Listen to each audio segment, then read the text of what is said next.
Family's good for two things: home-cooked meals and arguing about sports. This is the Blood Boils Podcast. How's that for an intro? Alright, what's up everybody? This is Kaleb Jones and this is Jamison Klein. And this is the Blood Boils Podcast. This is the first episode and we're not going to get into too much about who we are because we have a bunch of stuff to talk about today.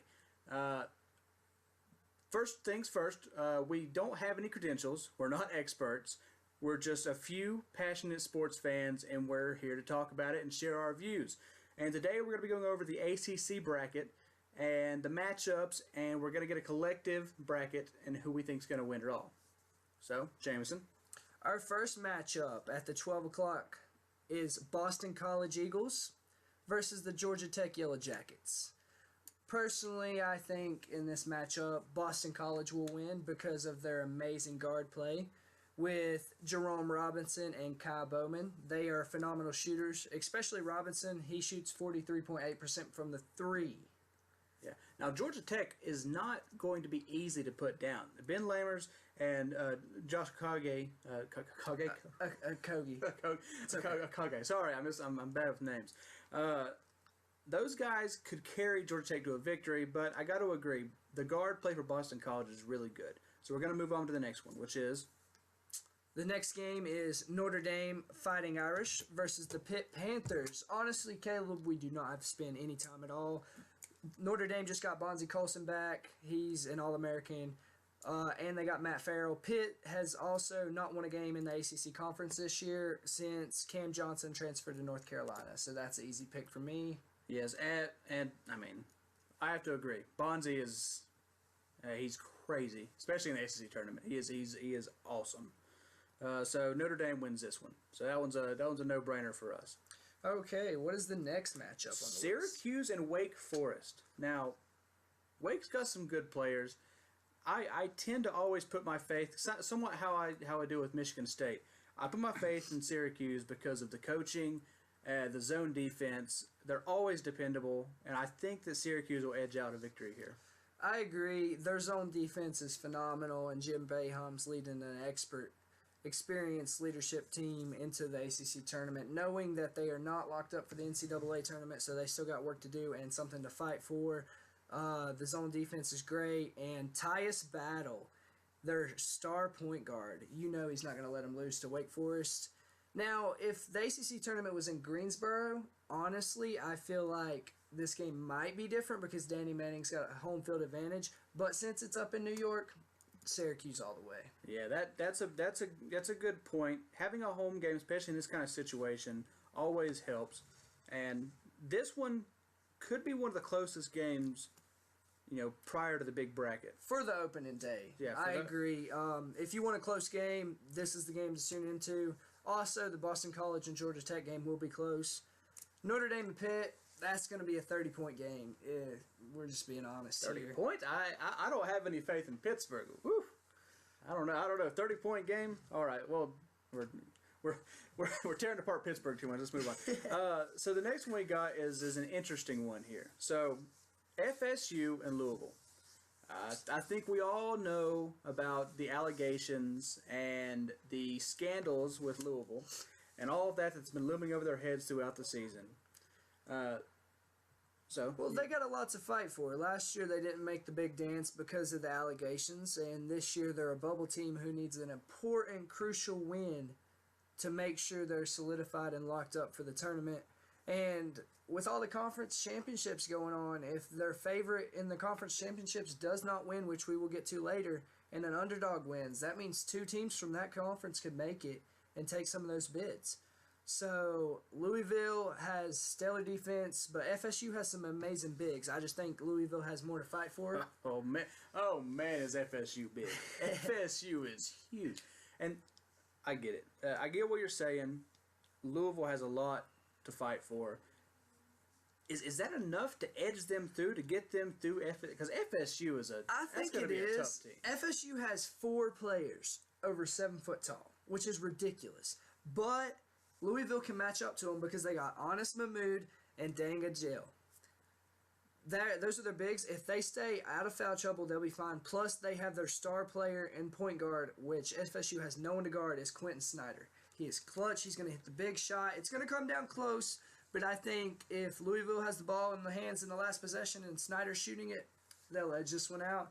Probably final score prediction 74-7 we won. Something like that. So we got some big guts here, final scores. So now we'll move on to the next matchups, which is what? NC State and Georgia Tech for the first one. Yes. And you're at NC State for all discretion. No. We picked BC in this. Did we? Yeah. Oh, whoops. Sorry, my bad. It's on me. I wouldn't have mind picking that Tech game, but it'll be all right. Okay, so like you were saying, diehard NC State fan. Mark that down. Diehard NC State fan. So I got this team like the back of my hand. They're led by Markel Johnson and Amir Yurtseven, Y27, the 7'1" center from Turkey. And Markel leads the ACC in assists. Plus Al Freeman, he shot 7 for 7 from 3 against Carolina at Chapel Hill University. And they won. So I'm going to go with NC State over Boston College because they won in the regular season and they're overall the better team. Boston College has really good guards. If you limit their threes, NC State will be fine. Plus, NC State runs a press defense. That is huge. But I don't think it'll work against Boston College great guards, so we'll see that later on in the tournament. Also, welcome to the NC State podcast. That's going to be the rest of this podcast is him bragging about. Now, you're at 7. He's going to be, he is huge, but he's going to be a big factor in this. I think he's probably I guess you can call it the X factor in this game. So, moving on to Virginia Tech and Notre Dame. I got that one right? We did pick Notre Dame. Yeah. Okay. We did. We got conflicting notes here. All right, so Virginia Tech, Notre Dame. Virginia Tech's good, and we talked about Notre Dame and Bonzi. You take this one away. I think this one's going to be a close one. This, in the regular season, to me, comes down to who has home field advantage. But since it's at a neutral site and we are closer to Notre Dame, and they have Bonzi back and they're fighting for a tournament bid, the edge to me goes to Notre Dame, the Fighting Irish. And you know they're going to want to match up with Duke in the next round. Because if they win, that's what they'll get. Now, taking nothing away from VT, they just don't have as much to fight for because I think they're a lock in the tournament. So if they lose, they'll be okay, and we'll see them in the big dance later anyway. Now we got their leading scorer. We got their leading scorer right there. Justin Robinson. He averages 13.8 points per game, and that's honestly does not sound like a lot to people who watch college basketball, but they're a more spread team. They got 5 guys averaging over 10 points per game, so they share the wealth. And they just had a huge win a few weeks back against Duke in a buzzer beater. So I'm not taking anything away from them. I just like Bonzi and Matt Farrell. Yeah, I got to agree. Bonzi, watching the ACC tournament last year, I just fell in love with Bonzi's game. He just makes things happen, and especially in this tournament setting, he just gets it done. I have a tough time going against him. So as long as he's at Notre Dame, I'm going to give them a shot here, and Notre Dame moves on past Virginia Tech. What is the next matchup? We have UNC and Syracuse, and this one has turned into a fun matchup over the past few years. I mean, UNC's been up and down this season, and they're either really hot or they're really cold, and that to me comes down to the play of Joel Berry. If Joel Berry's on fire, he is one of the most clutch players in college basketball. But if he's off, then they're in trouble. Yeah, and you've mentioned a big thing about they're either really hot or they're really cold, and to me that's a big problem because Syracuse, if nothing else, they're consistent, especially on defense. Offensively, they might lack a little bit, but they're consistent on defense, and that could be big here. But UNC, if they're hot, it's going to be difficult. Well, Luke May's played great ball lately, so he's picking up for Joel Berry's slack, and if he is off, so that's something he can rely on. And they got the transfer Cam Johnson, who's been phenomenal. They've got 4 players averaging over 10 points per game.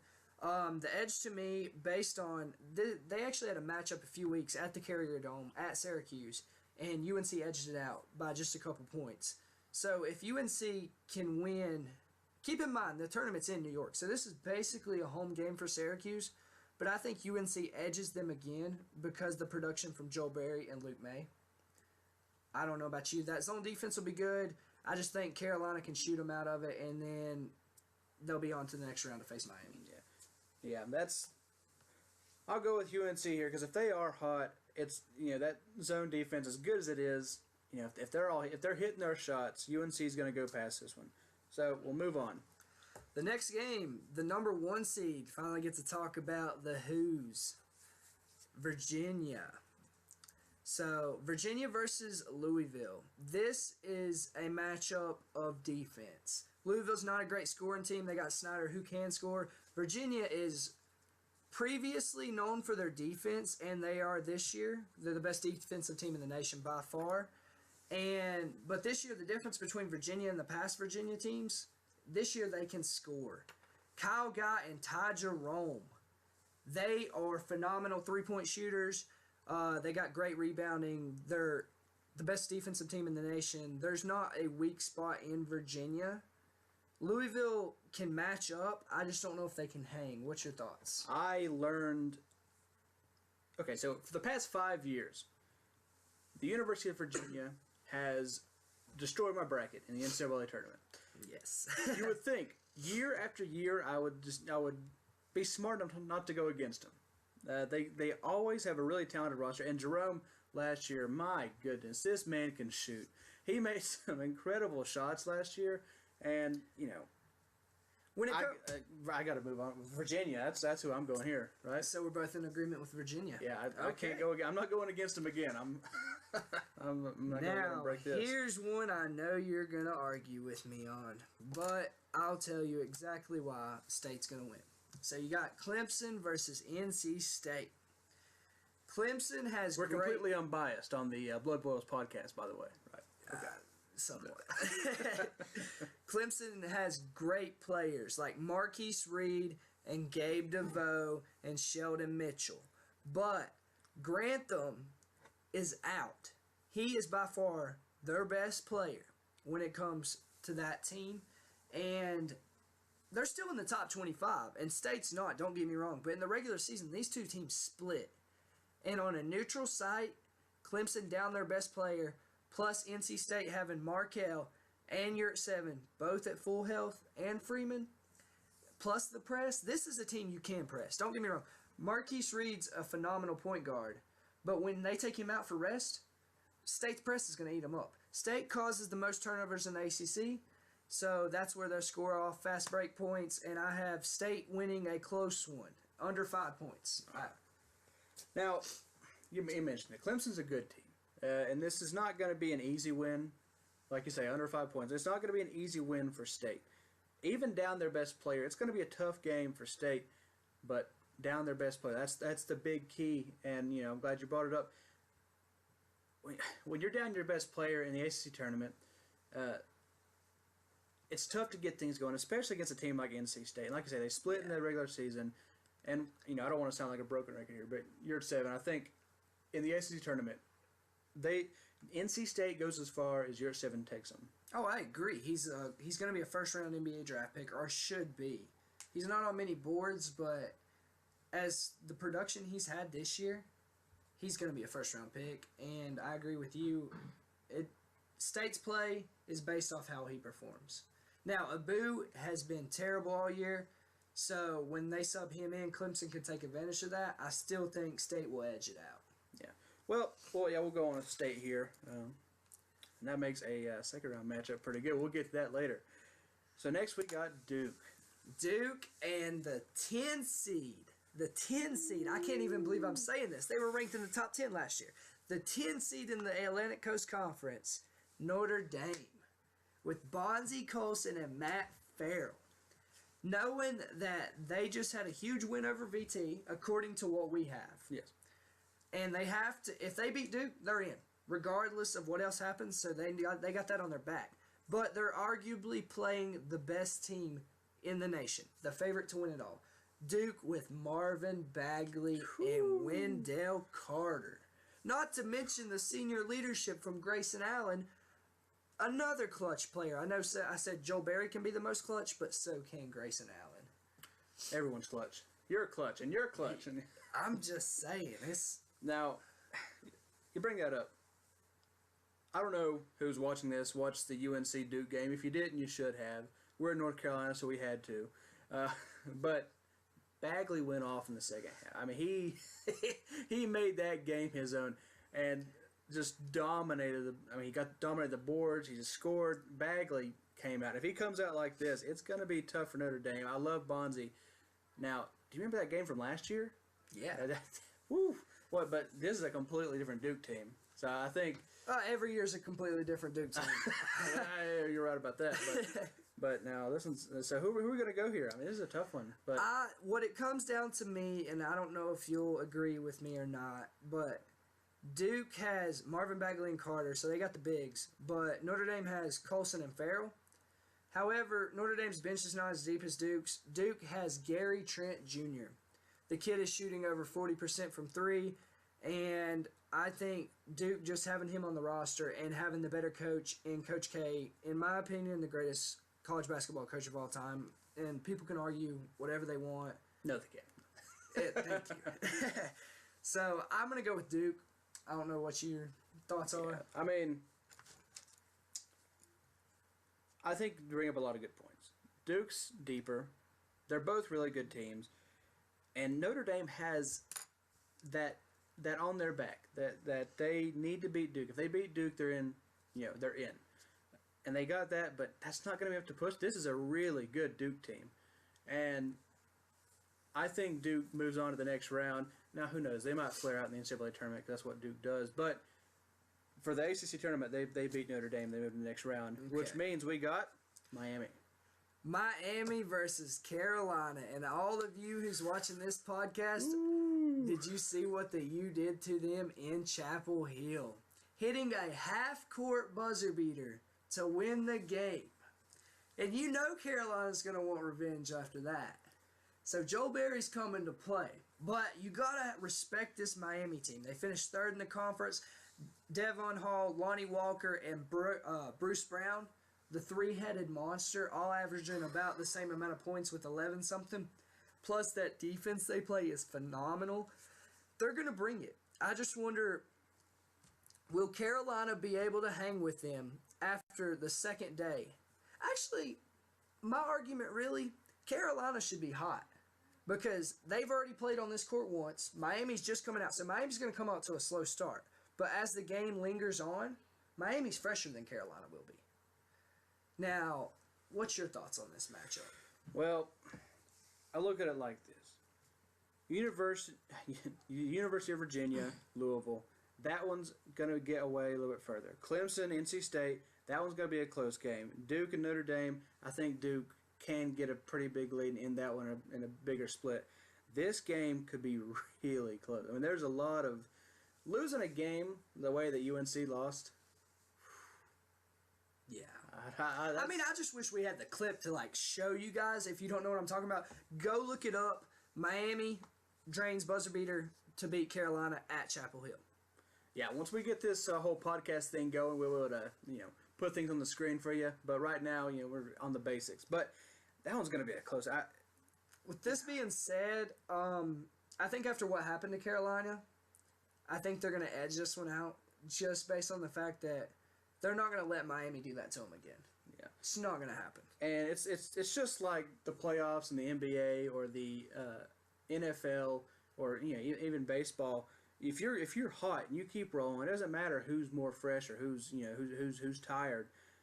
If you're hot, you're going to roll and it's going to go to the next game. And that to me, that helps you. The ultimate factor, they're going to want revenge. But look at who we just put winning the game before.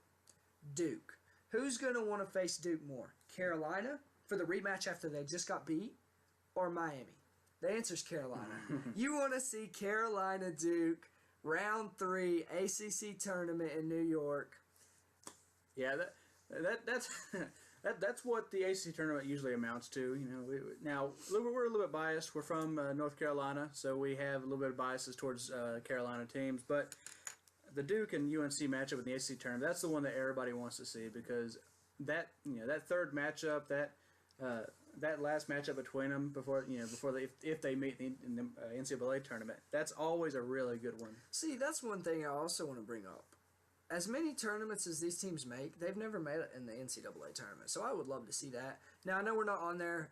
In a few weeks, watch another podcast if you like this one. We will be covering March Madness, by the way. But back on the topic, our next game in the Final Four, we got Virginia versus NC State. Now, I'm going to make my argument. NC State is the best three-point shooting team in the ACC. They average the highest percentage. The only way that possible that they can win this game is if they shoot over 50% from three, but they're versus the number one team defensively in the nation. I think the Pac can edge it out, but they're not going to. Virginia's going to win this game. I don't want to say double digits. I'll say 7 or 8, and I'm going to be proud of my Pac, and they'll be ready for the NCAA tournament. Well, I'm glad you're a realist because this Virginia team is going to roll past NC State. Oh, come on. Now you think that it's going to be a close game. This is where I get my NC State burn on. NC State's going to fall apart against Virginia. Who's going to guard you at 7? No one. It doesn't matter. He's a no, it doesn't. You've just praised him the past 2 times. Yeah, he's a non-factor. Yeah, so NC State gets knocked out here. Easy one. UVA goes on. Okay, moving on. So the matchup, everybody from North Carolina. Duke and UNC. Duke and Chapel Hill. This is the rivalry that splits households. This is true in my family, and this is a rivalry where State fans just sit back, watch, and enjoy the flames and fire, but they cheer for Duke. Sorry, Carolina, we can't stand you. Flames and fire. Donald Trump over here talking.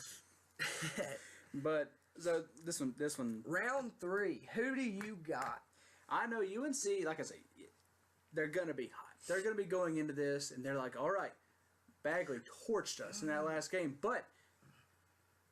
As much as that goes, as hot as they're going to be, personally, I think that Duke's just a much better team. And I have to agree with you. And the gas, listen, I'm all for hot teams going in and knocking out a couple of teams. Knocking out Miami, knocking out Syracuse before that. That's 2 tough days. That's 2 tough teams. You getting to that argument, that is what I'm solely basing my pick off of. Carolina has already played 2 days. They had to go through a stellar zone defense in Syracuse. Then they barely are going to edge a great athletic team in Miami. They're going to want this game, but they're going to be so worn out from the previous 2 days because you got to think, remember, ACC tournament is back-to-back-to-back days. There is no rest period in between. They're going to be worn out. I think Duke will win this game, but if they meet in the tournament, NCAA tournament, I think we might have different opinions.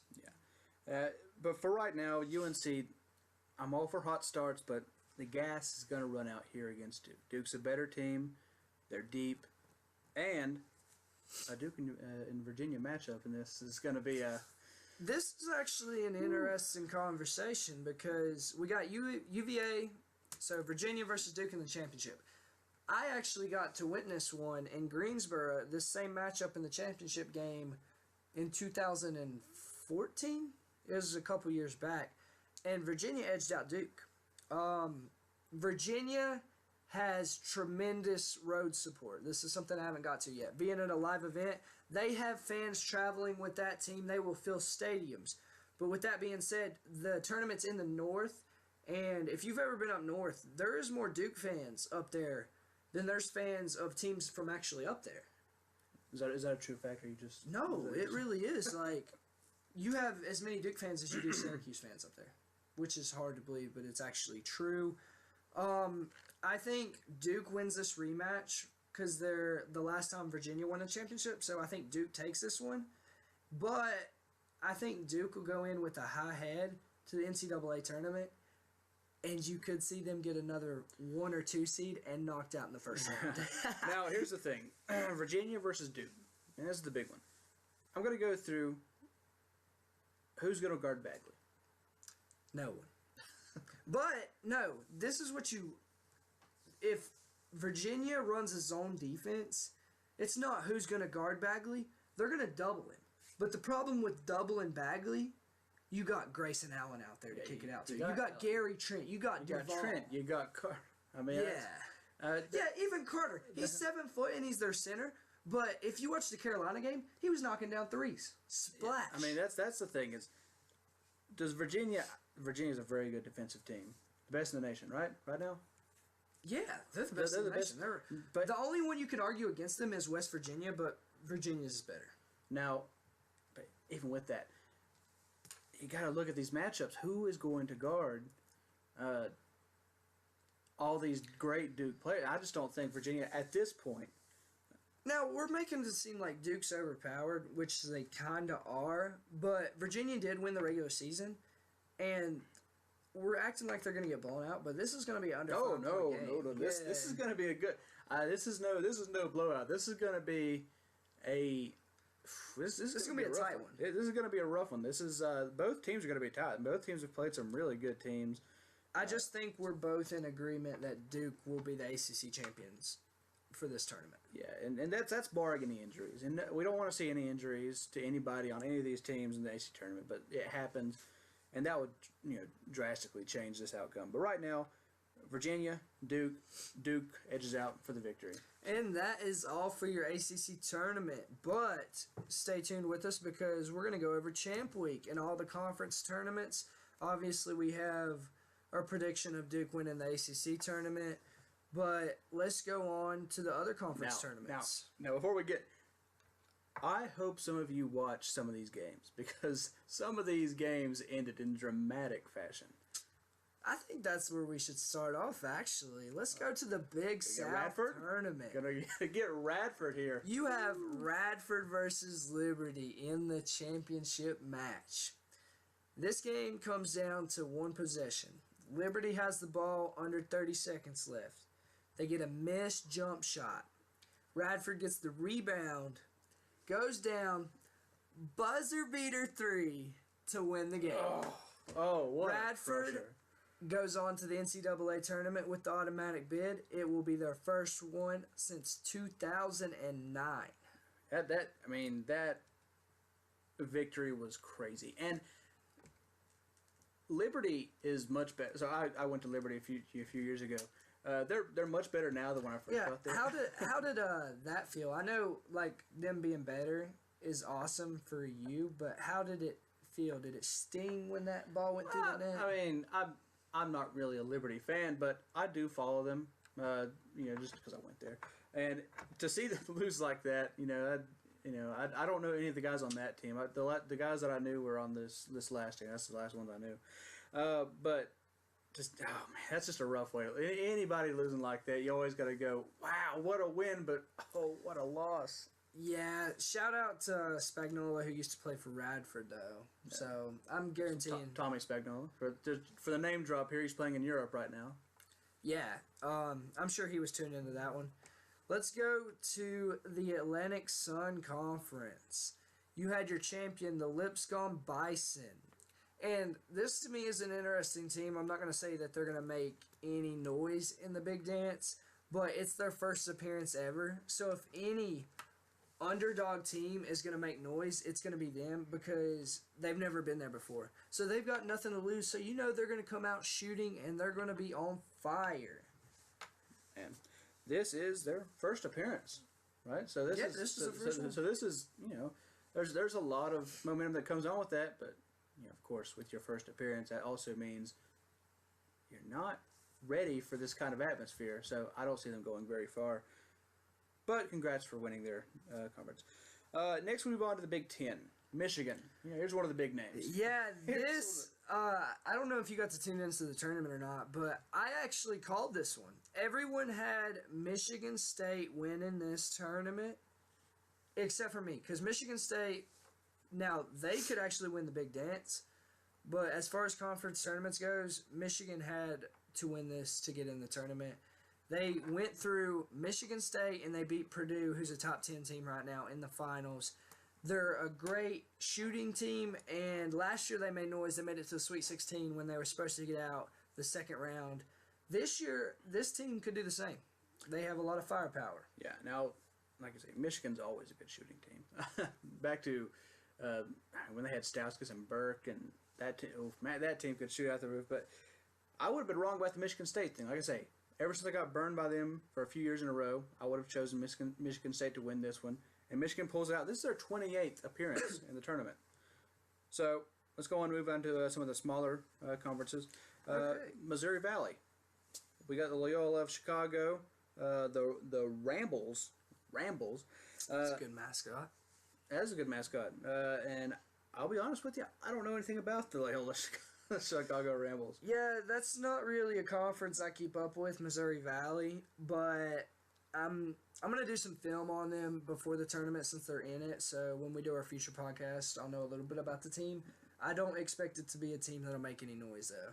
No. Like I said, we're not experts on this stuff, but when we get our March Madness brackets, we're going to sound like experts because we're going to do a lot of research because this is Blood Boils for a reason because we're overly competitive, and I will win our bracket. I mean, he might finish last place because this year, I'm calling it now, making history, the first ever perfect bracket, this guy. Yeah, well, too bad you won't get $1 billion for it. I'm going to post the same bracket we do on this podcast on ESPN, and I will. All right, well, you heard it here. He thinks he's going to win. All right, so another small one, Ohio Valley, Murray State. Now, we've heard of Murray State.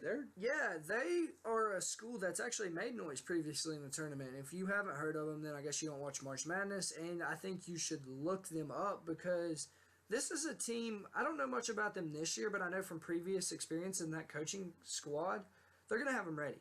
And they could make it into the second weekend of March Madness. Based on the bracket, we'll have to see what it is released because everything's about matchups. How teams match up and who comes to play that day. But don't sleep on this team.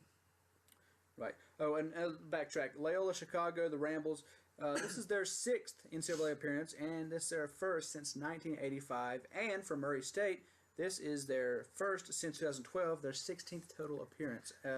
Now let's go on to Champ Week, the conference tournaments that have not been played yet. We're going to pick our favorite. And the first one, we have the Atlantic 10 Conference. Now, teams in this conference include, that have a chance in my opinion, are Rhode Island and Davidson, the more popular teams. VCU's not been as hot this year, but they typically are. But I've watched this conference this year, and I think Rhode Island is going to win the tournament. They're a top 25 team. They might be knocked out this week because they just took a harsh loss. I got to see that game actually. But they'll bounce back in after winning their conference tournament and get their automatic bid, even though they should already be locked in the tournament. Now, I could be entirely wrong with this because, forgive me, I get the Saint schools mixed up. Now, St Bonaventure, they had some big wins this year, right? Didn't they beat some big teams? They did beat some big teams. I'd have to go back to their schedule to tell you who exactly they beat, but they had some big wins. Is that who you're picking? I'm going to go with St Bonaventure, because I like the name and I think they're the right Saint school I'm thinking of. A part of me wants to go with Davidson in this, just based on the fact of, it's close. And George Mason, because they made some noise and beat Carolina in 2006 in a huge game and they made the Final Four. But Rhode Island for me, St. Bonaventure for you. Moving on to... I don't have my glasses on. I can't see that. I don't... Hold on. The AAC, American Athletic Conference. This is actually a very interesting conference. You got Cincinnati, the top dogs, which really irks me because they have a transfer from NC State, Kyle Washington, and they're a top 10 team. And he's their best player, averaging over 20 points per game, and he did nothing at State. Thank you, Mark Godfrey, for being a terrible coach, but we got Kevin Keats now. So, back to the conference tournament. For me, you got Cincinnati, Houston, Wichita State, and then on down, who's made no noise whatsoever, but is still a great March team, the Connecticut Huskies, a.k.a. UConn. I can't go with Cincinnati because I got some spite here. I'm going to go with the Shockers of Wichita State because Fred Van Camp. Funny name, but...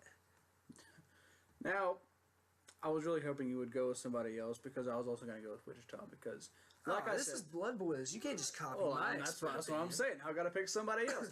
So, Wichita State is always one of those teams, much like Michigan State, much like Virginia, that I think, you know what? They're not going to do it this year. And then they do it. Wichita State, it's tough to go against them. But you know what? UConn's a good tournament team. And I think UConn is going to surprise people. Like I said, they haven't made much noise, but UConn is going to take the surprise win in this conference. That moves us on. Wait, did you just say UConn? Yeah. Sorry, I was going to the next conference tournament. You took my pick. I can't just take Wichita State. I was going to take them, and you took them. Nah, I honestly think you probably should have took Wichita State because everybody's looking at you like you're crazy. But no one said UConn would make it that one year because they had to win their conference tournament. And look what they did. They won their conference tournament. They won the national championship. Yeah. So they had a very, very good player on their team that year too. They did. This year they don't have that. But if it happens, I will give you major props. Yeah. Moving on, the Big 12 Conference. This conference to me, has been the second most interesting conference behind the ACC this year in basketball. You got the front runner in Kansas, the team that should win this conference tournament, but they just got thromped by Oklahoma State. Even though it's at Oklahoma State, this team was 8-10 in the conference. No one's seen this coming. So then you got in second place Texas Tech. They're a top 10 team. Texas Tech. They got a very good offense. They got shooters. They're unheard of. Then West Virginia, the second best defensive team in the nation. What's up with them Virginia teams? Listen, they make them tough in Virginia. Well, I guess recruiting. And honestly, like the team I want to make no noise in this tournament, Oklahoma. I'm tired of hearing about Trae Young. I'm sorry, love the kid. The Trae Young, you're tired of hearing about it. The Trae Young. He's going to be great in the NBA. He's an NBA player. He is a scorer, and he doesn't play defense. He's Steph Curry 2.0. So he'll fit fine. I think you're just mad that year 7's a second-round pick. Oh, my God. If Trae Young gets picks before year 7, wait, no, he's an NBA player, so that's fine. But as far as collegiate basketball, year 7 is such a better player. And Oklahoma has lost. Their overall record is 18-12. You need to get at least 20 wins. I'm not saying that's how the committee selects theirs, but 20 wins is solid.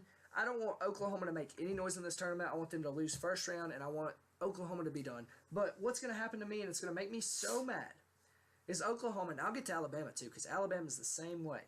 Them two teams are going to make the tournament, even though they don't deserve it. If the Ball family has taught us anything, it's that big ballers win big games. And they make big plays. So you're banking on Trae Young? Now, who's the big baller in this conference? Who's the big man that's much better? He's actually very small. Well, I mean, big man. A big baller. Big baller. Who's the big baller that's better than year 7? Trae Young. Oklahoma wins this tournament. Okay, he's going with Oklahoma. I'm going with Devontae Graham and Kansas, the favorites. I'd say we should place a little wager on this because I know I'm going to be right. But I'm not a betting man. I know you're not. It's against my religious beliefs. So let's go to the next conference. I got our man behind the glass, Jacob, over there laughing. Oh yeah, shout out to Jacob. Yeah, our man behind the glass, Jacob Fernando. He is he's the guy that's been looking up all of our stats, and we thank him for being here. So thank you, Jacob. But you don't have to say anything. You don't get screen time. He did a terrible job on Champ Week. Yeah, he did do a bad job. The computer completely crashed. I actually had to load it up myself. Yeah. All right, so if there's a little glitch or they'll jump here, it's because we had some technical difficulties, but we're back. And which is kind of ironic because we just gave a shout out to our camera crew. Yeah, so we're not going to say his name. We will not mention his name ever again because it's bad luck. So that's the thing. We're going to do that now. So now we're at the next conference, which is the Big East Conference, which I can see because I have my glasses on now. And there's one team that stands out here. It's not the top team. Xavier's the top team. But the team that stands out to me is Villanova. By top team, we mean first in the conference in seeding. But the actual top team when it comes to who's going to perform is Villanova. Yeah, Villanova always plays well around this time.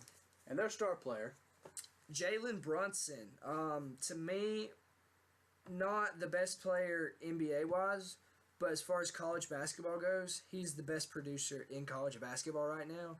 And Villanova could be a Final Four team, if not the national champion. So, now they've lost 4 games, but they lost their games primarily because they couldn't score. Or they weren't hitting their shots. Not that they couldn't score, but they weren't hitting their shots late in the game, and they dropped a few games.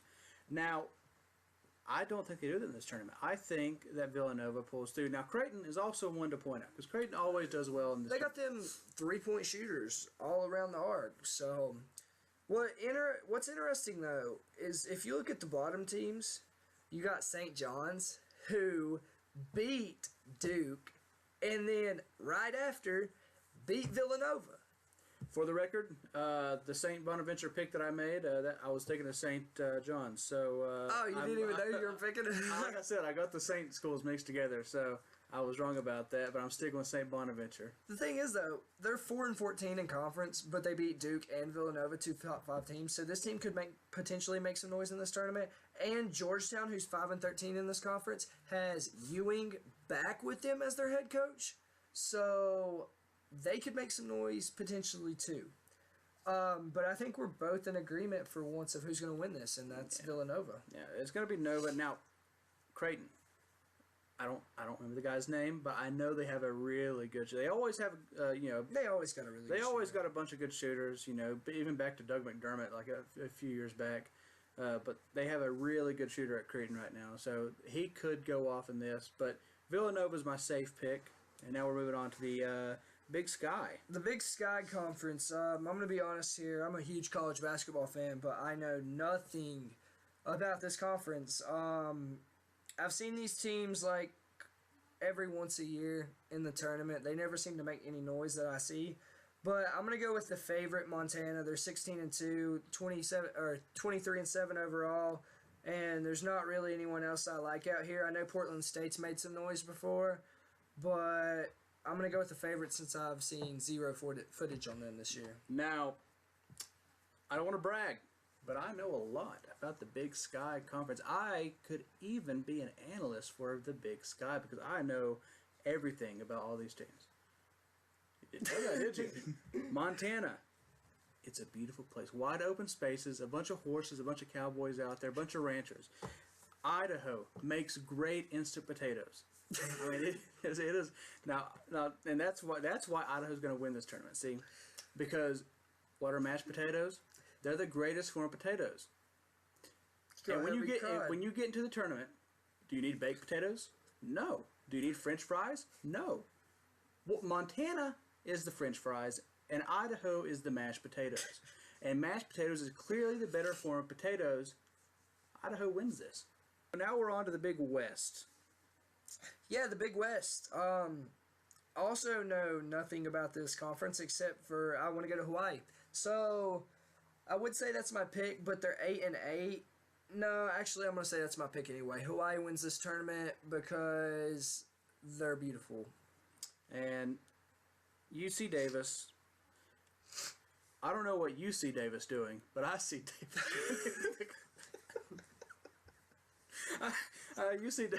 UC Davis wins the conference. Oh, we're experts. MAAC, which stands for the Metro Atlantic Athletic Conference. Now, let's be honest Where here. did they come up with the names for these? Like Man. This conference, to me, is the worst conference in the history of college basketball because I know absolutely ever in the history of college. Yeah, because do you know any of these teams? Well, who doesn't know about Ryder? Oh, the only one I know is Monmouth, and that's because they're bench celebrations. They're 7-11 in conference this year, but that's my pick to win the tournament. You know what? You brought up a good point. When you get into a tournament setting, what wins games? The bench. Exactly. And who has the best bench? Monmouth. There we go. All right. Mid-Eastern Atlantic Conference.